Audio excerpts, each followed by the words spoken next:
বছরের দুটো সময় এনার ডিমান্ড খুব হাই, এক কাঠফাটা রোদ্দুরে আর এক হলো এই বর্ষার সময়।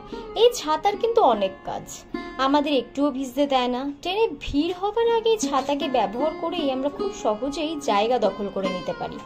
বৃষ্টি শেষে অথবা রোদ্দুরের তীব্রতা কম হওয়ার সাথে সাথে আমরা ভুলে যাই একে, ঠিক পুরনো বন্ধুর মতো। কিন্তু ছাতা সে কথায় বিশেষ কর্ণপাত না করেই নিজের কাজটা কিন্তু খুব গুছিয়েই করে বছরের এই বিশেষ ঋতুতে। হঠাৎ কাল এই বিশেষ ছাতাটার চেহারার উপর খানিক মায়া হওয়ায় ভাবলাম ওকেই একটু রং মাখিয়ে এখনকার সমাজের উপযোগী করে তুলি। কারণ সময় ভীষণ ভয়ঙ্কর, যদি আপনি তাল মিলিয়ে চলতে না পারেন তাহলেই আপনি হারিয়ে যাবেন এই সাদা কালো জীবনে। তোমাদেরও যদি এরকম রংহীন ছাতা ঘরে কোনো এক কোনায় পড়ে থাকে তাহলে তোমরাও কিন্তু রং মাখিয়ে সমাজের উপযোগী করে তুলতেই পারো।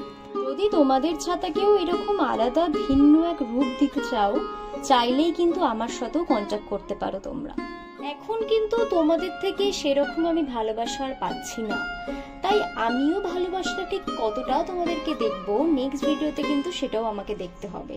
তাই বেশি বেশি করে লাইক কমেন্ট না করলে কিন্তু আমি আর ভিডিও আপলোড করতেই পারবো না তোমাদের জন্য।